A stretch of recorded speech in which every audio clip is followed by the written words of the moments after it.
We'll have a moment of silent meditation and pledge to the flag.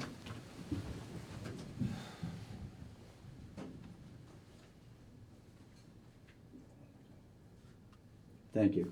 I pledge allegiance to the flag of the United States of America and to the republic for which it stands, one nation, under God, indivisible, with liberty and justice for all. It is February 22nd. It is 10:02. I call this meeting to order. All three county commissioners are here. And before I move the consents approval, I am going to ask for a moment of silence. February 18th was the 11th year of the tragic anniversary of Michael Todd May's death. And I'm just asked if we just have a moment of silence.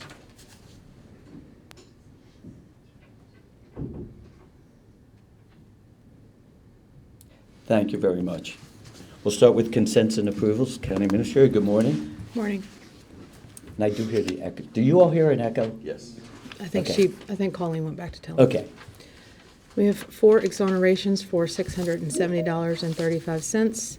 Minutes for February 15th, 2023, and the Board of Review and Equalization, also for February 15th. We have vouchers, General County Fund, $68,923.31, 911, $11,435.65, Chestnut Ridge Park, $2,705.81, Camp Muffley, $666.29, Mason-Dixon Park, $178.44, Mon County Center, $595.55, Transportation Levy, $48,067.57, Recreation Levy, $1,700, Library Levy, $11,797.56, Reallocated coal, $8,583.33. Assessors valuation, $252.25. Payroll, $998,122.54. ARPA, $27,830.37. Purchasing card, General County, $9,936.13. Magistrate Court, $17.45. 911, $729.30. Chestnut Ridge Park, $266.82. Camp Muffley, $242.81. Mason-Dixon Park, $76.48. Mon County Center, $76.48. Recreation Levy, $2,773. And ARPA, $1,552.13 for a voucher total of $1,196,529.27. We have position vacancies for boards and authorities listed on our website and fiduciary orders for February 22nd, 2023. Move to approve consent agenda as presented. Second. Malcolm moving second. All those in favor say aye. Aye. We also have an objection to a claim in the estate of Peter Zavaris. My understanding is that the claim has been released, and so we can either dismiss or deny the objection because it's a moot point now.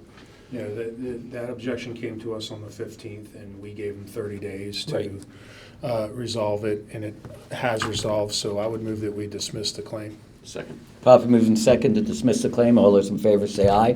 Aye. Okay. And then And objection. To be clear, we're dismissing the objection. The objection. The claim from the creditor was dismissed, so, okay. Gotcha. That's all. Sorry. It's okay. Objection to creditor claims in the estate of Chadwick Chapman. On this one, I believe we need to set a timeframe, a deadline for the claims to be filed, that the objections to be filed to the claim, but I propose or make a motion, we give 45 days. Second that?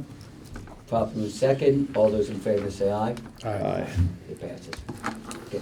Introduction of new employees and personnel change.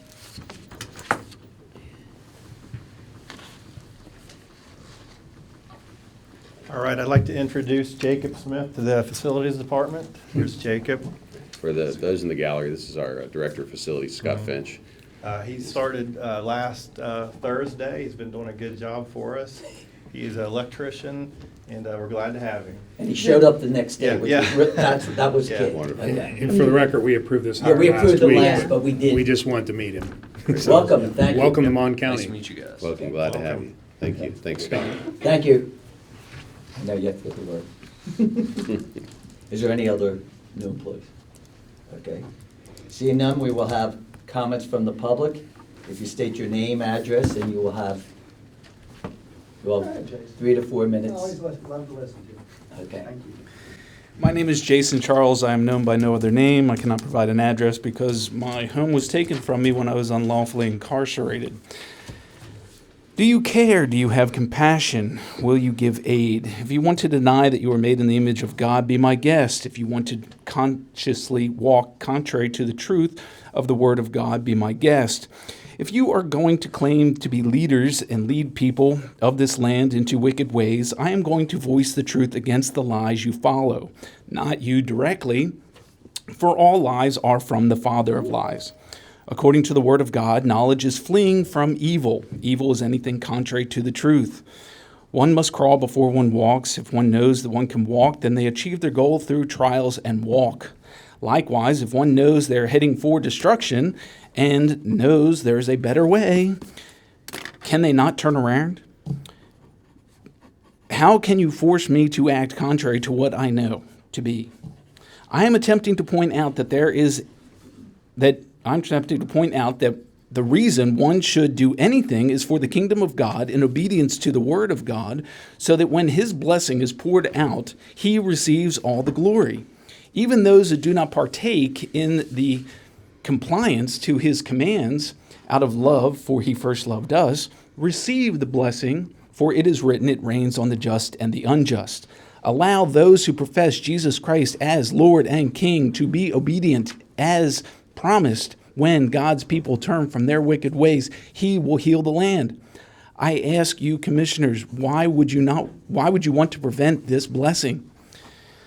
I was forced, under the authority of the Honorable Treasurer and Sheriff Perry Palmer, put in a cage.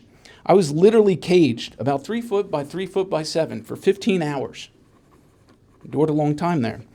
The entire time I was held there, I was mocked and threatened to be pepper sprayed if I did not comply and lie about my identity. This action by the sheriff is in violation of Title 18 of U.S. Code, which carries the death penalty. Why is this action acceptable to this council?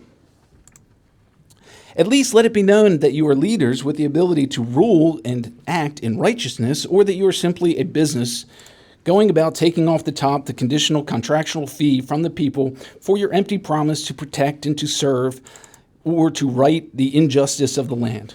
Will you do anything for this homeless, titleless, pacifist, destitute, begging for the return of his irreplaceable family Bible?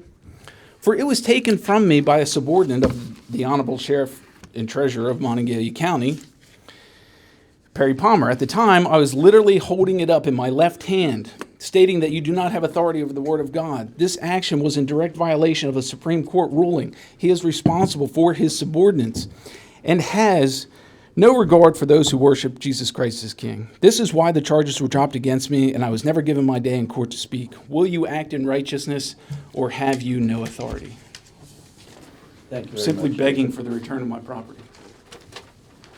Thank you, Jason. Good morning, Good morning. Commissioners. Thank you so much for the opportunity to speak. Say your name and address, just for I will the do record. that. I'll Thank get to that. I'll get to that. My name is James Giuliani. I live at 256 Prairie Avenue, First Ward. Running for First Ward. I'm not just running. I'm going to be the councilman in First Ward to represent this city. We need leadership and we need a voice. So you got a lot of great things to talk about today and good things. But guess what? Let's get one out of the way so that we can talk about all these other good things. Heard you on the radio this morning, Tom. Good job. You do a great job of representing us that way. We need spokesmen. We need people to represent us that way and put us in this light. But your last comments were this. Main Street, downtown, High Street, police, enforcement. How do we get there? We've all worked hard. I know a lot of people worked really hard to put things together. But guess what? Still somehow in this community, we can't bring ourselves together to still work all together when somehow seem to want to have the same goals. Do we have the same goals? I'm not so sure, but we should have, and I think we do. So that being said, my first thing that I said when I came back here and changed my voter's registration back to West Virginia, because I've been blessed I said the downtown is compromised. It's been compromised. It's got worse. I lived it. I lived it through Forest Avenue and everything that happened. I've seen it from the conception. I saw it when the Reverend John Sonaday was here about homelessness. Here's what I'm going to tell you. If we don't enforce in our downtown, enforce laws that we either have or laws that we need to make, guess what? We're going to get what we get. Whether that means bringing first responders of every sort, whether it means firemen setting themselves up on High Street, we need to be present. I will be present. I will walk High Street. I will walk the other street. I will engage people. We all need to do that. There's a lot of people at this point in time that are offended on all sides. But people are outraged, okay? So what I'm going to tell everybody here, we can't let the minority rule the majority. That doesn't mean we don't care for the minority. Understand, I've been there. Mental illness, look at me, okay? I've been accused of being crazy. I'm not crazy. I had a lot of stress, the things that happened to me financially. That's what it'll do to people. But I do have a disorder. I have ADHD. So be compassionate with me as I am with everybody else. And let's all work together, Tom. Let's get it together. Let's get Main Street. Let's get MAP. And you're not supposed to call MAP anymore. It's called the partnership. I was instructed to say that. I'm sorry. So that's what I'm telling you. We all have to work together. And the first thing we have to do, because we've put the things, we've done the hard work. We're going to continue to do the hard work. But guess what? If we don't get this town that you reside in, that I reside in, this Main Street, this downtown, everything's all for naught. And understand, I didn't even mention WVU today. Thank you very much, James. Thank you, James. Is there anyone else who would like to come forward? Okay. Seeing none, we will close the comments from the public. Now I am excited, Sean, if you want to present the broadband project team update, if you want to say anything. Certainly, we have our broadband team here. Jessica, Come your on team, down. you want to come on up? We're very excited. How are you? Great. Good to see you. Hi, Commissioner Arnett. You got a lot of Good to praise see you. already from Senator Capito in front of all the state county leaders, so they're very excited to see what you're doing. Great. So we're excited too. Perfect. Nice to see you all. I have my team behind me here this morning. I have Chris Kirkland, who's our President of Market Deployment. And who else do I have? I have Andy Coven, who's working with us on marketing from DXDEL. And I have Jose in the back. He is working to support Chris and I this morning. And Cooper is with the camera right there. He's with Priority. Yes, priority. He's with Andy today, and some of you will be seeing Cooper and Andy later on. They'll be doing some interviews to help us with the social engagement and outreach that we're doing. So we did have a PowerPoint today, which I'll start with. And what I thought we would do, commissioners, is just very quickly give an overview again of what the scope of work was back in 2021, really quick, because that's where all this work originated from. So super quick, because you two may need a little bit of a freshener. He's doesn't need any refreshing. And of course, everybody behind us might need it as well. So extremely brief. And then we'll talk about what the scope of work was that we signed on to do in August. And then we'll talk about where we are. We have some good maps to show you and a really nice sense of next steps that we want to share with you. So if with that, Jose, will you go to the next slide? Perfect. So this slide right here talks about our partners on this project. And I noticed that just when I walked in here, the first thing I noticed was that we did not have Eric Carlson from the Morgantown Area Partnership on this slide. So Eric, could you stand up and just say, hey? Thank you. Eric has been a really critical part of this, and we appreciate his input. And Mr. Mike Fortney from MECA 911. There he is. Okay. Awesome. So they've been really wonderful wingmen to Sean Sikora throughout this whole project, and I want to make sure they got recognized. So what you're seeing on the screen right here are the partners that Lit Communities has brought in to work on the next phase of the project. Ice Miller Whiteboard right up there in the right-hand corner. Ice Miller Whiteboard, well, it says Ice Miller Legal Counsel now. Ice Miller Whiteboard was the company that we worked with back in 2021 and 2022 to do the broadband feasibility study. And Chris Miller is on the call, is on virtually with us right now. And NNE, Northeast Natural Energy, we have Holly Medley here. If you want to just raise your hand, Holly. Thank you.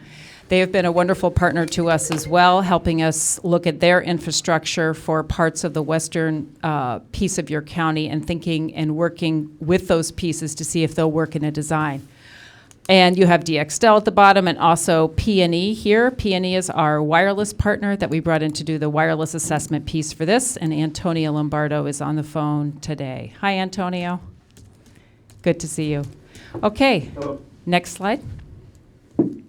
Okay, so I promised you just a bit of an overview, and if you can recall, the broadband strategic plan was performed in 2021-2022 with Ice Miller Whiteboard, DLZ, and LIT, and what came out of this was a really concrete understanding of how the county can work and partner with different community stakeholders, utility providers, and service providers. And those last two, utility providers and service providers, are very important because what we found throughout this whole project by reaching out to community stakeholders was how interested many of these companies were in at least starting to discuss how their infrastructure could be utilized. And so that was really important for us. And I give Holly and her staff at NNE huge kudos for engaging with us and being willing to have their infrastructure and their right-of-ways and easements discussed and looked at.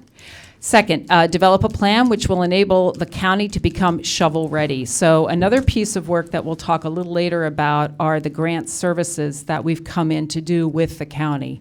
Renee Gonzalez, our grant services coordinator, is not able to be on this call right now. He's going to try to join later. He had a child that needed to go to the doctor this morning. But Renee is handling looking at all the grant, federal and state funding opportunities that would be available for this project once we figure out what we're doing. 3, select an area within the county to begin designing a municipal middle mile network. We did that. So we'll be talking about Ring 11 today, which is an area in the western part of the county.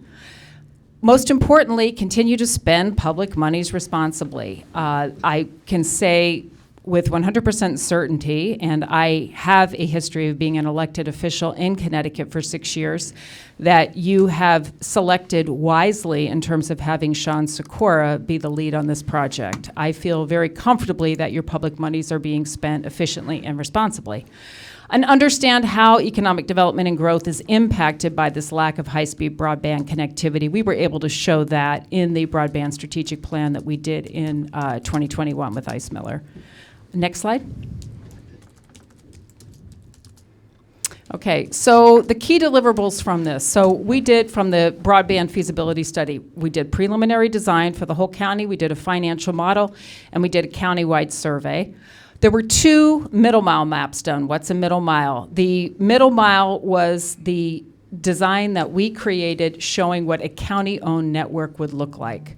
So we did one with just the county's right-of-ways and easements and one with energy and utility companies' right-of-ways and easements.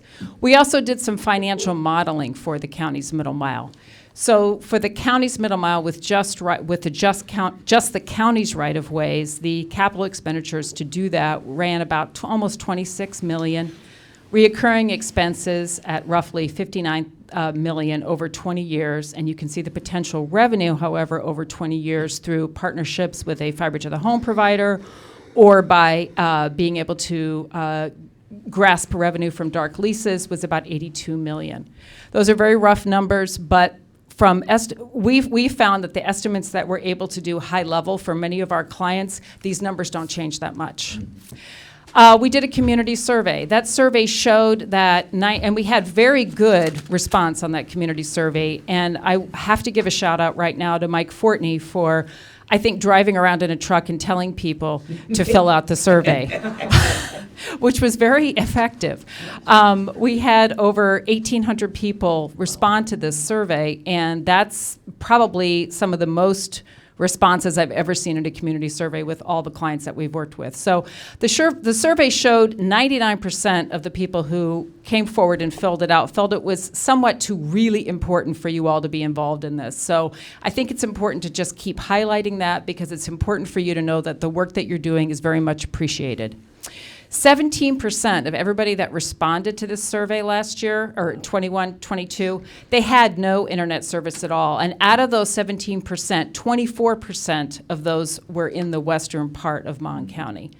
So a decision was made to continue design for a wired and a wireless network in Ring 11, which is in western Mon County, and to do community outreach and explore state and federal funding opportunities for a network in Ring 11. Next slide. Perfect. Okay. I'm going to let Chris Kirkland talk a little bit about the project scope for engineering, and then Chris, if you want to just roll into the rest of the scope pieces, I think that would be good to do. Good morning, Commissioners. Good morning. So I'll run through these bullets fairly quickly, but if you have any questions, feel free to stop me for further clarification. So part of our scope, the professional services scope for Phase 2, is to conduct overall project management oversight of the project, work with the county to review and identify a last mile pilot area in Ring 11. That is still ongoing. Update the detailed financials. The financials that Jessica mentioned before, as we move through the project and we get more detailed information, we can hone those financials to be even more concise. Coordinate with Ice Miller on available right-of-ways and easements for Phase 2. That is currently being done. Assist the county to develop both a construction and operational as a request for proposal. Once we get a little bit closer to ending the initial phase that we're in now, we'll be able to conduct those requests for proposals and work with Sean and his team to do so. Aid the county in selecting an internet service provider partner for wireless and last mile pilot projects. This is something that is still ongoing. We have had some initial conversations, but nothing in a tremendous amount of detail yet. As we get a little bit further throughout the project and start showing some more progress, that will come naturally. We will be conducting more discussions with ISPs and wireless providers as well for the pilot areas. Complete construction ride-outs on planned path. Now, this is probably one of the most pivotal points of the project to date. This is taking an HLD or a high-level design and making it a lot more detailed. This is selecting side of road. This is selecting work environment, whether it be aerial or underground, depending on the conditions of the right-of-ways. This will be taking place very soon in our timeline. Collect detailed field data, perform detailed design for Ring 11, create permits, pole applications, produce construction drawings, bills of material, and splicing documents. This is the core of what the current agreement is for. This is to let you all be shovel ready for Ring 11. Once that bullet and all those tasks are complete, that will give the county as well as our partners all the information they need to create that request for proposals for construction, as well as go to these internet service providers and ask them if they would, looking at our plans, if they would be willing to provide service to these areas in Ring 11. And then provide detailed materials order and supporting documents. So right now, our industry is facing a huge shortage or long lead times for materials to deploy networks such as this. So the sooner that we can get that list of materials together and then also solicit quotes for those materials, the better. So we're doing everything we can to move to that point. And then once the materials orders are made and we have lead times, then it'll let us know a better gauge on when we can actually start building the network once materials have been received. Any questions? Just one comment. When we were in Charleston, something that's so simple that you thought out of the box of working on the right-of-ways and easements, the public down there could not believe that you actually work with companies that had already had lines, infrastructure lines already through the gas and stuff. Yeah, and no one ever thought of that. And just that little concept has opened up ideas and plans that in other counties, I mean, it's such a simple concept, but no one did it. So I want to thank you. Commissioner, we cannot take credit for that. The credit goes to this gentleman and that woman. And not to exclude anybody, but when we're talking about utilities, we have a presentation from MUB a little Yeah. while, but we've been working very closely with MUB. And, oh geez, I'm gonna forget her name. Taryn has been wonderful, and these Yes. conversations that we're having with NNE and Norfolk Southern are the same conversations we're going to be having with them. So how do we work together to, the right-of-ways exist, how do we utilize that same right-of-way and save the project millions of dollars, being able to utilize existing right-of-ways. And that little concept of just common sense has changed the whole structure of a lot of other counties who were trying to just go down the street, turn left. Sure. Right. And just want to thank you. That's a game changer for us. Well, and it's very exciting for us to hear that the state has shown interest in that. Yes. West Virginia being such a natural resource rich state, a lot of these easements exist that may not exist in other states. So you're exactly right. It's great that they're trying to take advantage. Next slide.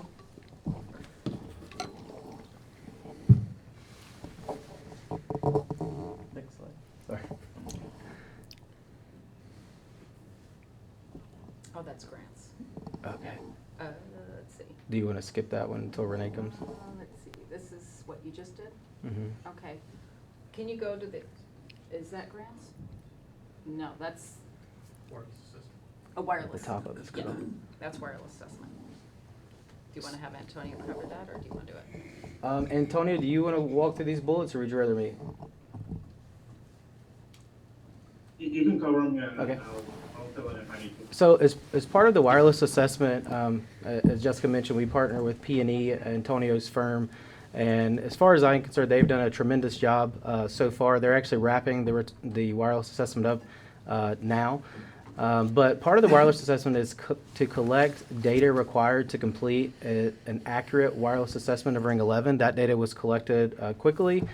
Also, credit to the stakeholders and the partners at NNE for assisting with that, as well as Mr. Fortney and the rest of the county. P&E will perform research of an RF engineering and propagation mapping model. This is what they're in the middle of now, and what this does is it shows a preliminary look at the coverage area depending on where you place wireless antennas throughout the network, and how much those antennas can cover, and where you need to strategically place those antennas for the best coverage, and sometimes even redundant coverage to the same end user. P&E will develop a high-level wireless RF engineering. The design will be produced using proprietary design processes developed by P&E's engineers. Now again, this is what we're going through right now. We're going to have some slides a little bit later on in this presentation to show some of those. Consulting support relative to preliminary design, RF engineering design. P&E and LIT will consult with stakeholders to provide capabilities of different revenue sources across a solid infrastructure foundation. This is also something that we'll get to a little bit later on in the slide deck. P&E's management team will create a detailed financial model to provide vested parties the necessary information to make an educated decision to complete the wireless network build-out. So that will be the wrap of what they've done over the last several months, is to give a very comprehensive plan on how to move forward and a roadmap to do so. Next slide.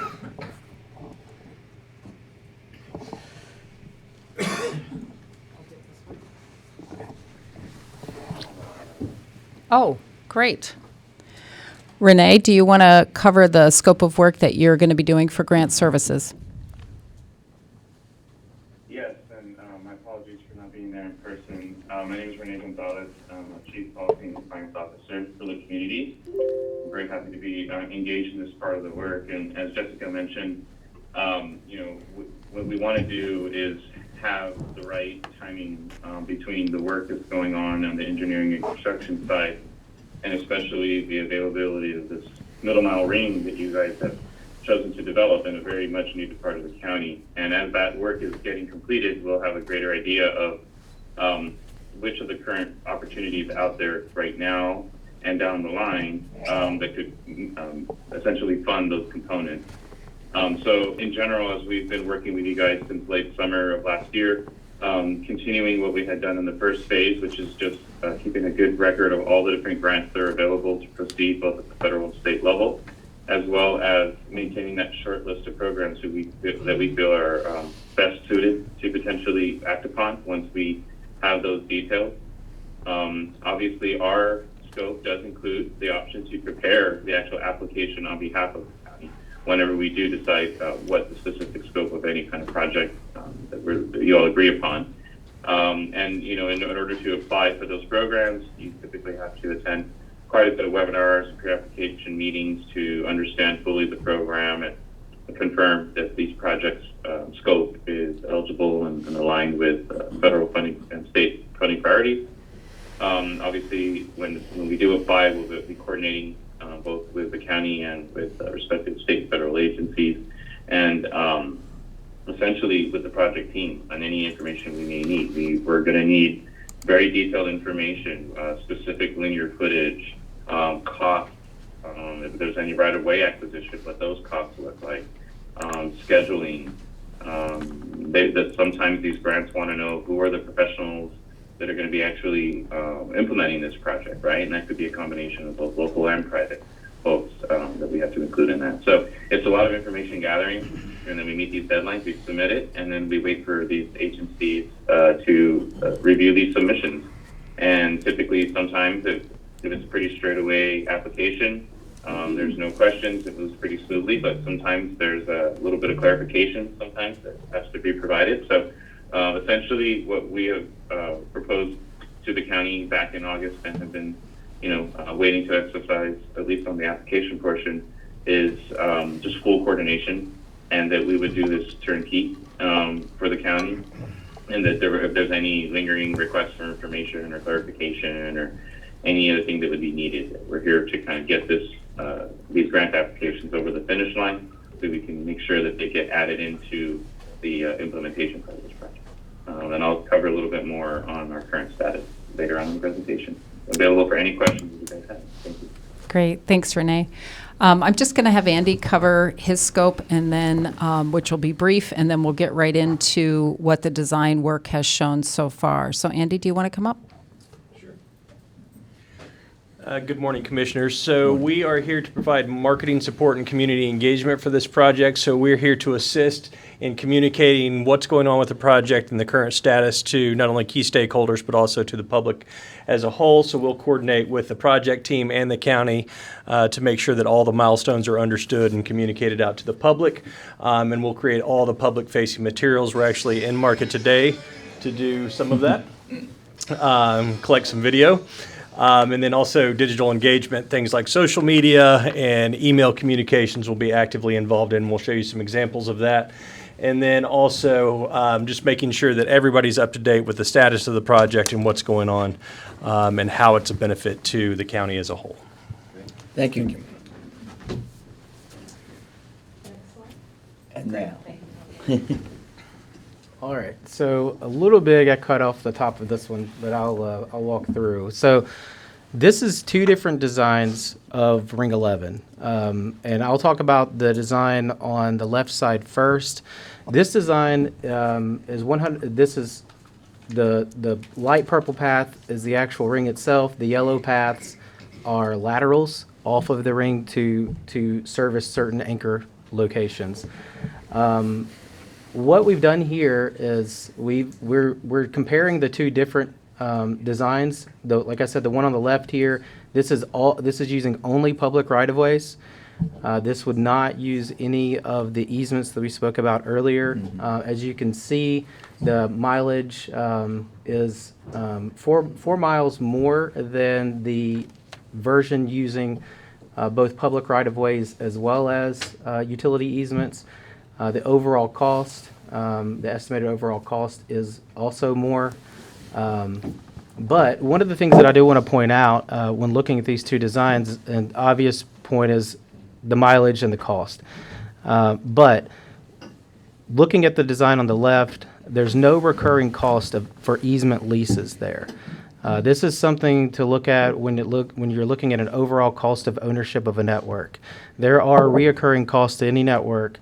However, utilizing utility easements may result or likely result in annual lease agreements and overall recurring costs to utilize those easements in perpetuity.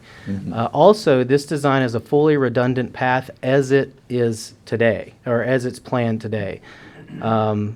And looking at the design on the right, this is the design mixing both the easements and the public right-of-ways. Portions of this design can be started today. The portions that are in the public right-of-way, the portions along the utility easements will have to be postponed until those agreements are made. However, there will be recurring costs to these due to the easement agreements, as I mentioned before. And also, Ring 11, as it's designed right now, does have a gap on the east side, as you can see, that northeast corner. That is actually where Ring 7 closes off that ring. So a portion of Ring 7 will need to be completed before this is a fully redundant ring. So I did want to point that out too. Now, that gives a lot of good motivation for Ring 7 to potentially be the next ring that the county moves forward with, to close that ring, and then also start to progress moving eastward in the county. There is one more ring to the western side of the county, and we would be evaluating that with the county to see which one of those rings that they would want to take advantage of first. But the reason we wanted to display this is just to show kind of timeline-wise. The version on the left could be started immediately and holistically. Then the version on the right, taking advantage of those utility easements, portions of it could be started now. Other portions would need to wait until we have further clarification from the property owners. Chris, for the public's benefit, could you tell us where we actually are looking at in the western part of the county? Yes, and a few landmarks. Absolutely. So, there's a little bit more detail on the bottom of these maps, just as far as geographically. But the north side of Ring 11 is in Blacksville. There's several reasons why Ring 11 was selected to be the first ring. One, and the most obvious reason, is the lack of service in that part of the county. The second is there's county infrastructure in the southeast corner of Ring 11. There is a wireless tower there. That tower location also has a weather-hardened hut where sensitive equipment can be stored, electronics for the network, which makes it even more enticing for Ring 11 to be one of the first areas built, as well as there's a backhaul connection in Blacksville that would get the information that's processed along Ring 11 back to an IXP in Pittsburgh. So that's another part of this is you need redundancy and you need backhaul feeds coming into your network so information can come in as well as go back out. So looking for areas that we can get that backhaul connection quickly was one of the priorities. Again, Mr. Fortney was very instrumental in that and helped us find there is a backhaul connection in Blacksville that we can take advantage of. We get back to your question, Sean. The north side of Ring 11 it goes through the city of Blacksville. On the left side of the screen, the all public right-of-way version, that the southern part of Ring 11 there actually dips into Marion County, and I believe to Grantville. Grantstown. Sorry. Yeah. So geographically speaking, you're looking north to south from Blacksville south to Grantstown, and then on the other version, you're going Blacksville just to the south part, going towards Grantstown, but I don't think that one doesn't get out of the county boundaries. I'm trying to think of the adjacent communities further west. I'm drawing a blank here. There's a fire station out there. Just adding a little bit more geography to it. It doesn't stretch to Wana, so. Okay. Right. Yeah, this is just east of Wana. Yeah. Okay. Yes, sir. That helps. Thank you. Yeah, that helps for the public to understand. Okay. Any more questions about these two designs or the differences between the two? No, and there's a whole, as you've explained, it's not just that easy to just go and start building. You've got to look at all the different opportunities we have to build these rings, and whether it helps to be in partnerships with the utilities or public right of way. There's underground, overground that we have to consider. And then even in the one where you were talking about where it dips into Marion County, we could dip into Marion County and pick up a significant amount of households that would help to keep the costs down. And again, we'd serve our citizens in Marion County. And like I've said 100 times, I don't care how our citizens get served as long as they get served. And we'll talk about a couple Yeah, of those, too. and to Renee's point, I'm not sure he made this point, but I know he would agree with me that if you can show a collaborative effort across counties, any grant or funding opportunity that you're applying for is rated usually much higher. So Yes. that's a good idea.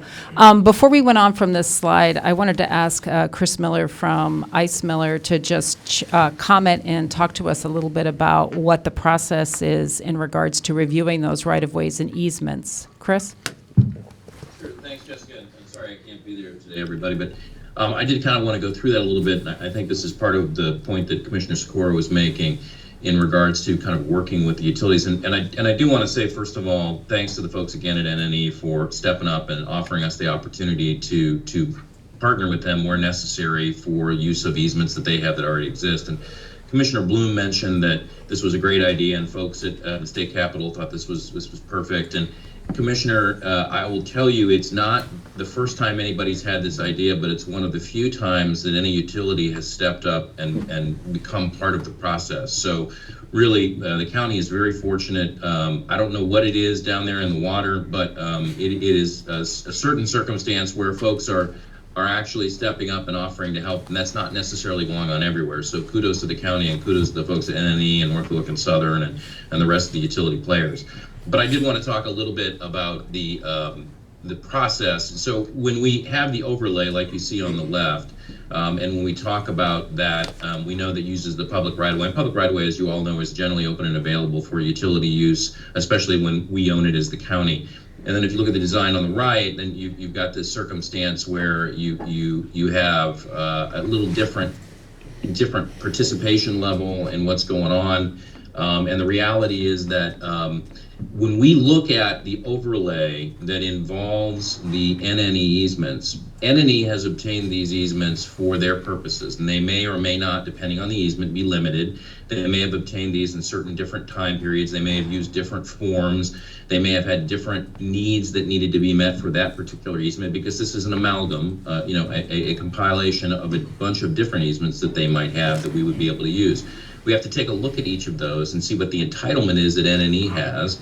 Can NNE pass that on to us? Can NNE, or does NNE have a broad use of that particular piece of land?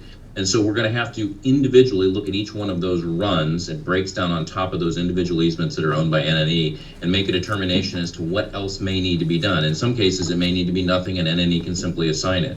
In other cases, we may have to go to the landowner that originally granted the easement to NNE and ask for an additional accommodation that may include a use like ours that maybe wasn't something they granted to NNE because it was just for NNE's use for their own business purpose.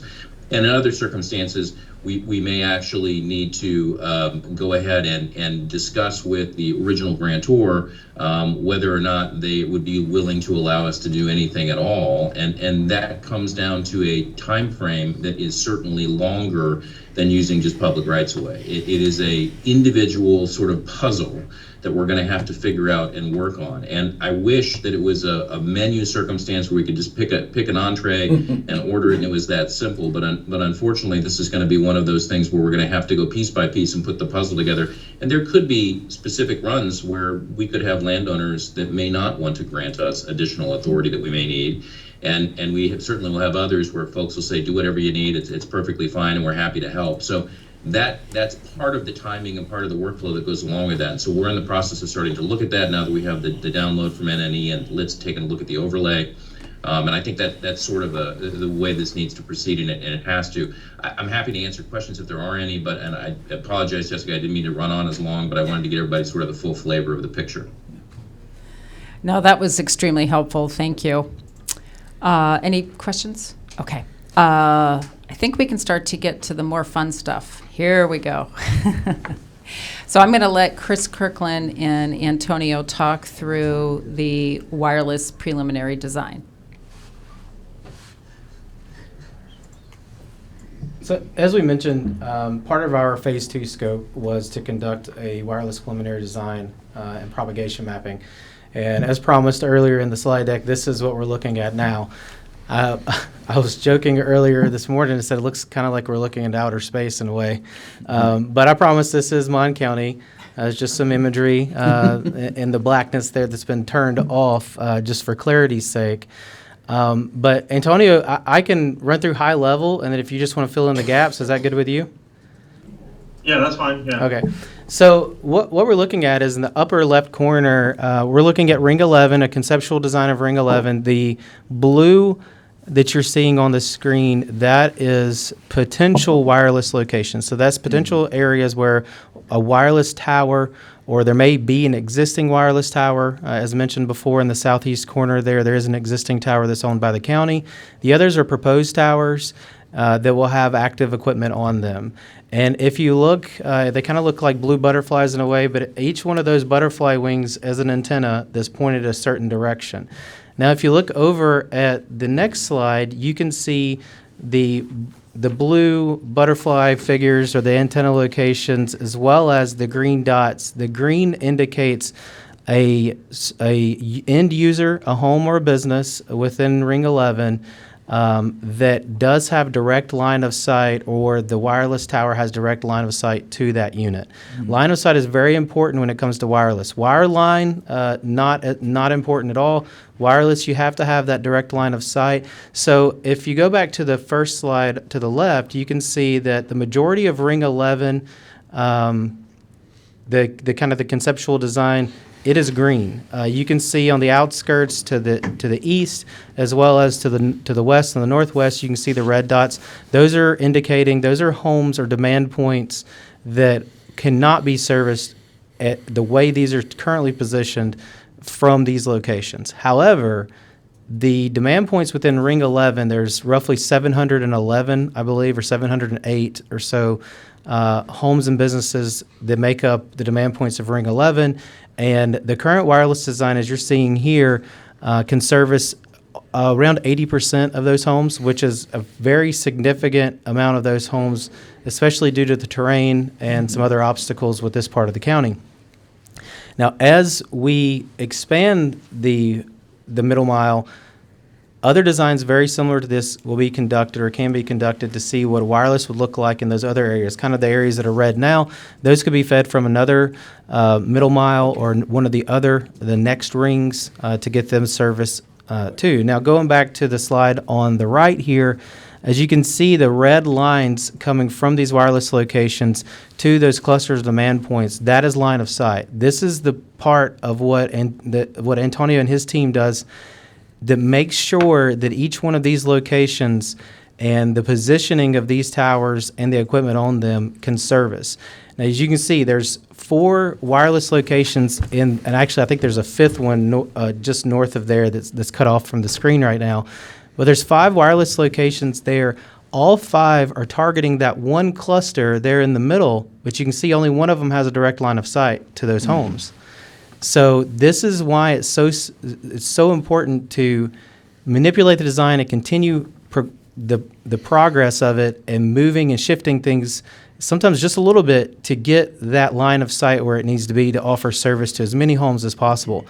The 2 slides on the bottom show a side profile of what the line of sight will look like, depending on the size tower, depending on the terrain and the geography. As you can see, the one on the left does not have direct line of sight to the end user. There's that elevation that is blocking that line of sight. The one on the right, however, does give you direct line of sight. So selecting areas of elevation as well as redundancy, so that way the signal can be penetrated through the geography and through the trees and the foliage to get to the end users is what Antonio and his team's done such a great job here.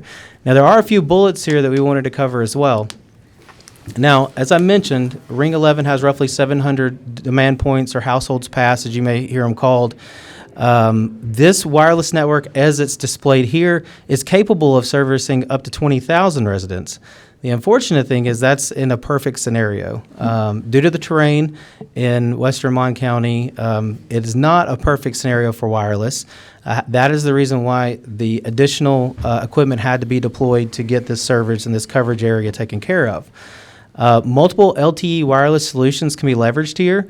We have not locked in a particular architecture or a particular solution for this area. A lot of that's going to be driven by the service that needs to be provided to each one of these residents and businesses, as well as elevation, how close the towers are together, the coverage areas of different pieces of equipment. So that's something that we'll be working through over the next several weeks, if not the coming months.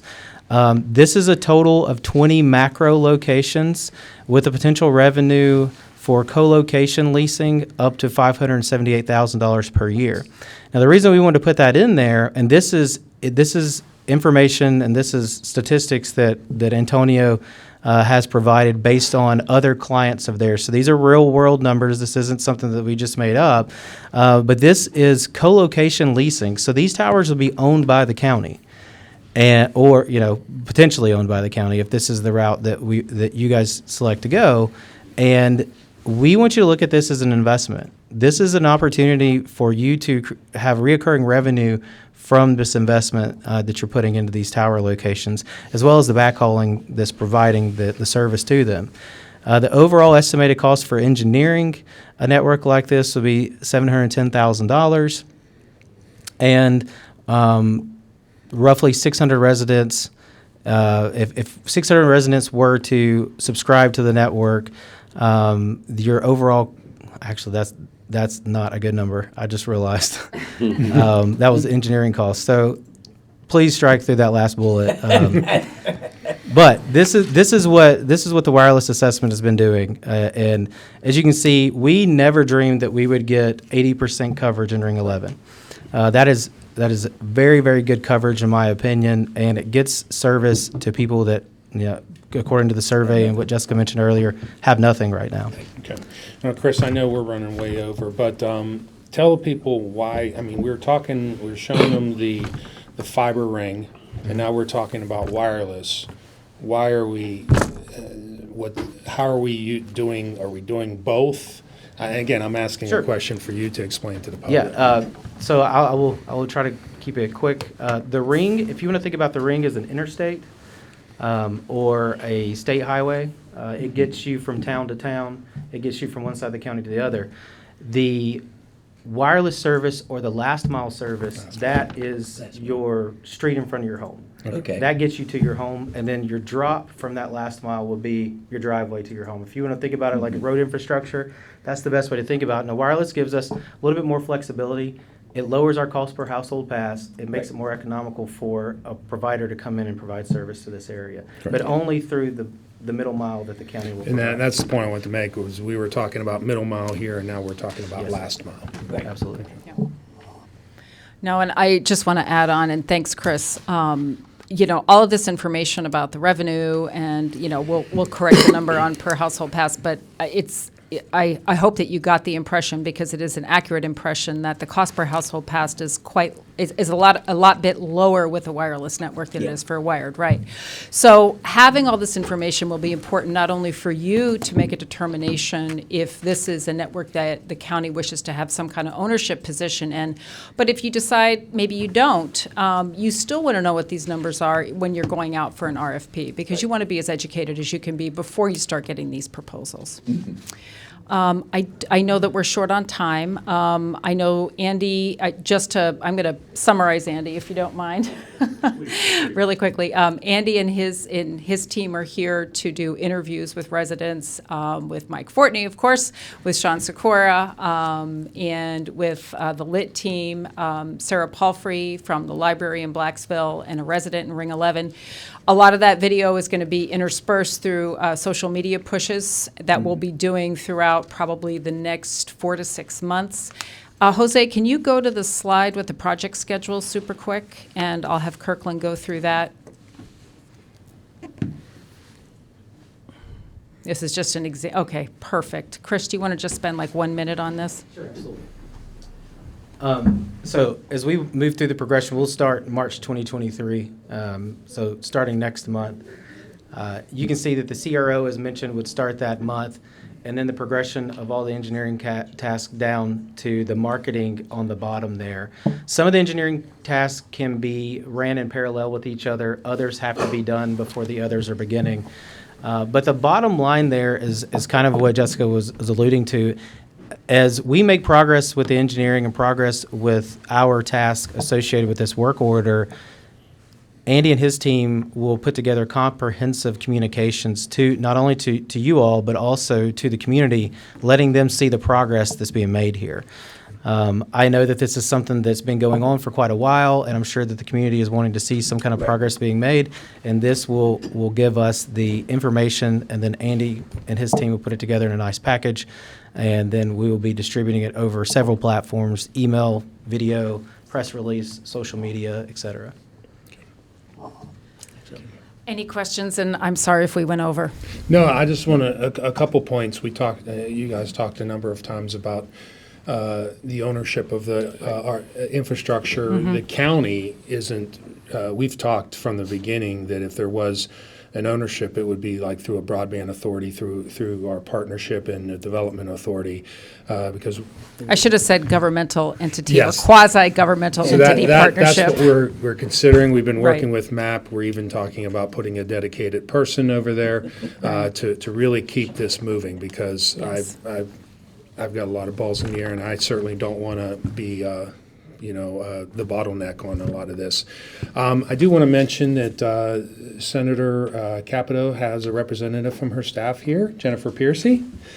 Sorry, Jennifer, didn't mean to put you on the spot like that, but it's, Jennifer wanted to come because she knew you guys were presenting. Senator Capito is very interested in this project. She called us out in Charleston. I was standing there In a talking very to Tom. positive way. And she goes, Sounds like hey, it. you guys all need to know what Mon County is doing. So I had to do an impromptu presentation for all of our county commissions and all of our association of counties. I'm sure he did well.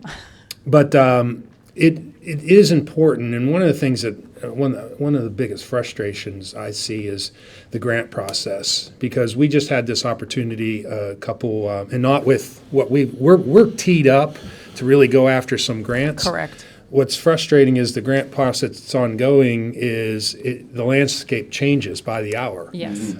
Yeah. 2 weeks ago, we had a conversation with, or actually a week, 10 days ago, we had a conversation with Prodigy out of Preston County. And we were going to team with some lead grants that just became available on Friday. Right. I got a call on Monday from Tim Watchering from Prodigy, and the state released their new maps and the areas that we were all going to go after together with Preston County to help cover our eastern end of the county.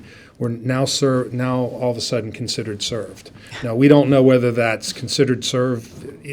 Most of Eastern County experience is considered served. Right. And we get complaints from people that are considered served. So that means nothing to us, but it could be somebody else coming in bidding to cover that area. And if it's progress, it's progress. Mm-hmm. But it seems to me that there's a missing piece. When the federal or the state are giving out grants, there's no conversation with the local. If they just coordinate it so we can say, well, we don't have a good history with this particular grantee or grant applicant, or we're working on something. So we've taken the liberty to go out and do this on our own, create this whole plan, and we're trying to implement it. But one of the things we are counting on is the grant opportunities, and we're seeing those grant opportunities just keep closing up because of all the other things that are going on. So there doesn't seem to be any coordination of, hey, there is no one gatekeeper that knows everything that's going on in the area. So just like our conversation as of a week ago, there's opportunities to go cover 5 areas of the major areas of our county, just went away like that. Right. Now, we're still going to work with Prodigy. There's 2 areas that they think they're going to get a grant on, and we're going to talk and work together. And again, if we can cover an area, so you talked about the 14, 15 rings. We're looking at those all the time. But we focused the engineering, starting the engineering on this, but In we're the constantly worst having area. conversations and trying to work on the other ones too. Right. So that's just the frustrating part of it to me is just we've got a great team. I mean, I'm very confident with Renee and his ability to help us go out and win some grants. We were going to partner with Prodigy in Preston County, who's been very successful in grants. We're looking at any and all. We're talking to Greene County about how we can work with Windstream to maybe be the backhaul. And if they want to come across our northern border and help serve some of our citizens, again, if we can serve our citizens, we don't care who does it. We just want them served. And obviously, we want to make sure they get a good, economically valuable product for what they're paying. So, anyhow, that was more just a bunch of statements than any questions, but I do really That's good appreciate ones. your help. I appreciate, your team. And we're just going to keep moving. We are. But And just to know that I'll be taking your message to Kelly Workman with the Office of Broadband on Friday. I have a meeting with her. I'm involved in another project in West Virginia with the Regional Optical Commission and Thrasher. And we have a meeting set up with her, and I can tell you that the task that they have in front of them at the West Virginia Office of Broadband is large. They have BEAD money coming in, but they must create a plan to show how they're going to spend this money first. So the fact that we she have has invited 14 us. plans. Yeah. We have a lot of Oh, plans. yeah. Spend it all in Mon County, please, right? Absolutely. But to that point, I think she is trying to put together a good team on her end to be able to prioritize areas of unserved and underserved, and then figure out how to get those funds out in the most efficient and effective way. And the fact that we've been invited to that, I think, is huge for us. So we're going to be there, and we'll carry your flag. If there's one point when you do the marketing and discussion that we really need to get across, and the state, you just brought it up, the state has this money, but the public hears, you got all this money, without understanding there's several steps to get to the build. So if there's some way you can get it down like a newspaper does, the lower the reading level so that the people understand. Because what we probably get more than anything is, you got $20 million, where's the plan? Why am I not having internet? Of So if you course. could explain that basically without whining or. Oh, but no, I think that's an excellent piece of that feedback. that is the number one question we're now Okay. getting. Yep, sure. No problem. And as that would soon be as real helpful. As soon as the state knows what So they're you doing, all I'll put it understand in it. there too. Yeah. And we're not spending the whole 20 million on this. Yeah, no, Right, yeah. you shouldn't have to. So that's out there. Okay, yeah. All right, well, I thank the three of you Thank you. very much. I'm sorry we went over. And That's I quite hope all right. the It rest- was And Sean needed. will catch up with you later? Yes. Okay, thank you. Okay. Thank you. Thank you very much for being on. We appreciate it. Okay, moving on. Do we have any grants? Okay. Correspondence. Strategy and implementation plan for downtown engagement and public safety initiative received from Main Street, Morgantown. And I want it very clear, the commissioners received it. We have not even looked at it yet, but we are going through the process, and we will look at it, okay? So appreciate that. No unfinished business. Go into new business. To consider upon first reading regarding the Mon County Planning Commission Resolution PO 1-23 for text amendment 001-2022 to the West Run Planning District zoning ordinance to make changes to section 2300.16, deviation from the approved site plan and additions to existing structures. Do I have a motion? Just a point of order, it was 002-2021. There was No, that was there a was an error on mistake. the We had to agenda. change. Oh, then point of order to me. Okay, I'll so move. okay. Well, the reading, we just do the reading. There is no motion. Oh, okay. Just have to It's read okay it. to approve it. Okay, let's approve it, just so that way we. Second. Properly moved and second. All those in favor say aye. Aye. It's now part of the record, okay. Here we go. Consideration to approve the three-party letter to the West Virginia Water Development Authority regarding Morgantown Utility Board IJDC grant. I move that we approve the letter as presented and ask the president to sign on behalf of the commission. Second. Properly moved and second. Do we want to do that right at the end, or will we have all three parties here, which I'm very pleased about, or how do you Well, it want? looks like we have a little bit of a presentation. Do we want to have a presentation? Quick? Quick, I mean, you have this up here. Ryan brought those. Oh, Ryan, okay. Ryan, did you want to? Say a few words. Yes, say who you are and why and Just talk about what projects what the we're doing. project, yeah. Okay. I'm Ryan Lynch. I'm with Westridge and the University Town Center TIF district. I won't speak to the details of the engineering, but I guess what the project serves and overall goals and outcomes of the project. So it's a very large project that the parties have been collaborating on, and I'm pleased to be here to sign the letter with the other two parties. I think you can look at the dollar amounts and see the significance of the project, but it serves areas much larger than just Westridge. And again, without getting into the engineering details, the two pinch points that the projects have are at the bridges.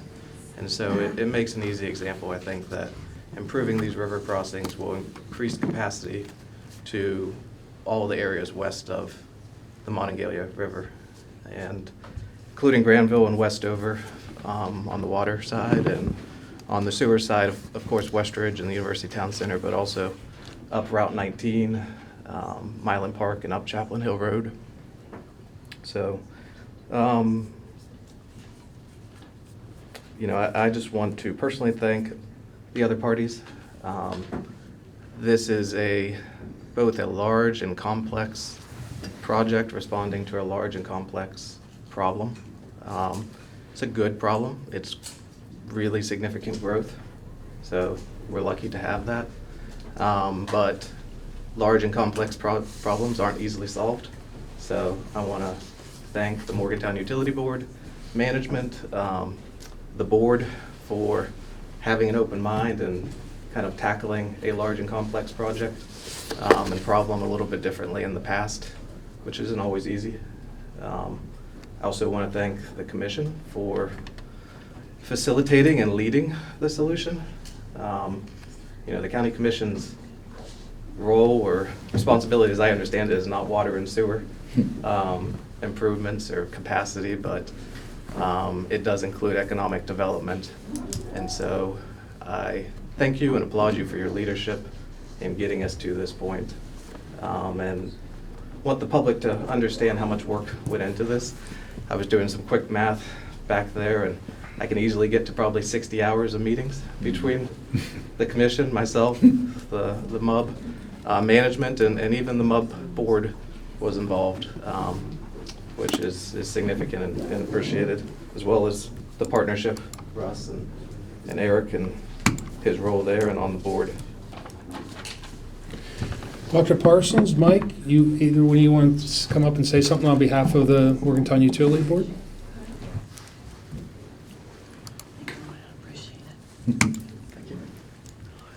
As you can see, yes, Ryan's correct. This was a complex, challenging situation, which in terms of development, and we're all dedicated to that, often occurs. But what we tried to do was, and had to do, was to come up with a creative way to solve this problem. And it took a lot of work, a lot of discussion. We threw out ideas, we took back ideas, we were fearful of ideas, but working together, and sometimes in very challenging discussions, we did come up with a way for all of us to work together, because it's in our best interest as a county and as a region to be able to serve the development that we know is here now and is coming in the future, and make it available.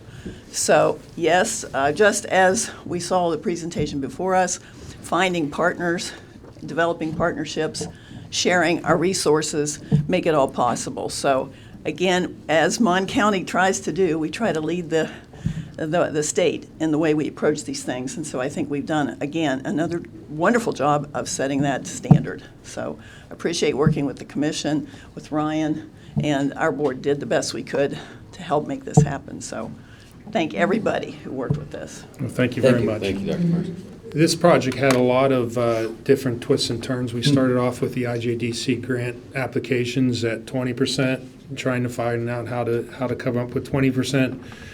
And then we were told we needed 50%. and we came up with, now that's, we came up with that, and then we were told we needed more. This project is too important for it not to have been one of the most important things that we were working on to make sure that a growing part of our county continues to grow. So I appreciate all the parties for not giving up on this. The last step was the WDA telling us they'd give us $3 million, but we had to come up with the remainder and give them a letter or give them some sort of notification that we were going to come up with the rest locally. Here in Monongalia, we don't always agree with those decisions, but we bit our tongues and came back and come up with the remaining part. And I really want to thank the partnership. Russ Rogerson was in all these meetings, Yes. Really talking to all sides, working with the state. Mike, I appreciate everything you've done, and Jeff, I appreciate all your help in getting these grants to the finish line. With the deliverance of this letter, I think that we can consider these our applications of fully approved, and whatever the next steps are to keep this project moving forward and make it happen. So appreciate all you guys have done. Thank you. Jeff, you want to?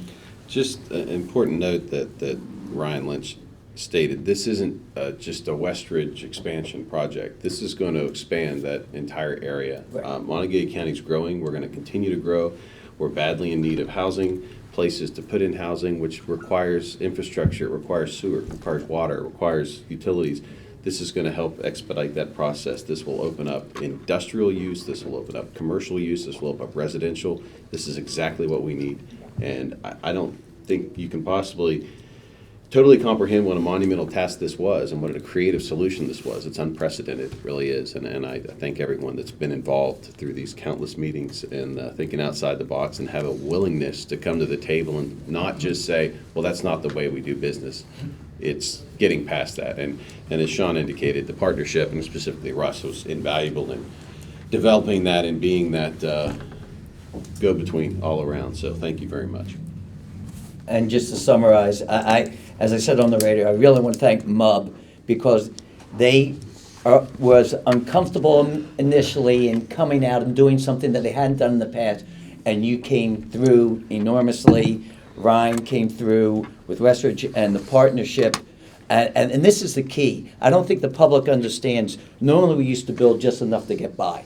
This is for the next 40 or 50 years, so when we're not here, we're still going to be able to have the partnership to go out and say, hey, we have the capacity for the water and sewer, and we can bring and compete statewide and nationally for other companies coming in. And we really appreciate this, and I'm very excited. So we have a motion, a second. All those in favor, say aye. Aye. Aye, and we will sign this immediately right after the meeting. Okay.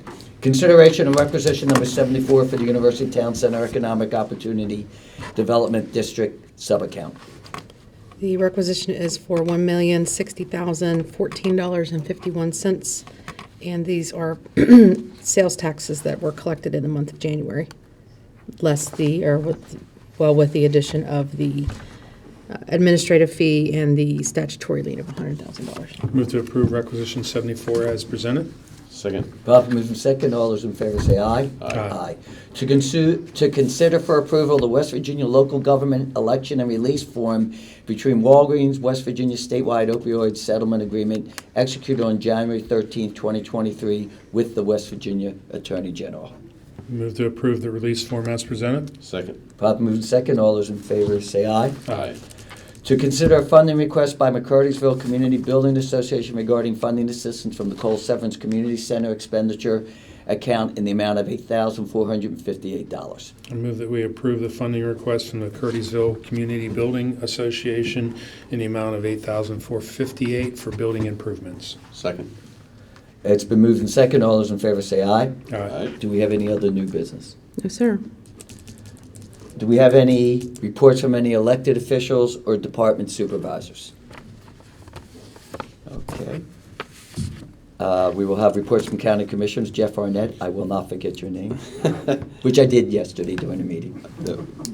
We've spoken a lot today, but I want to, as far as the presentation on the broadband, I especially want to thank Commissioner Sikora for taking the lead on this, fully immersing himself, and I don't know if you'd be able to begin to count the number of hours you put into it, but thank you for educating Commissioner Bloom and I on the whole process as well, because it was completely foreign to me. I can probably assume to Tom yes. as well, but so thank you for all that and for the whole team's work on that project. And we've spoken enough today, so I'll Yeah. move it along to Sean.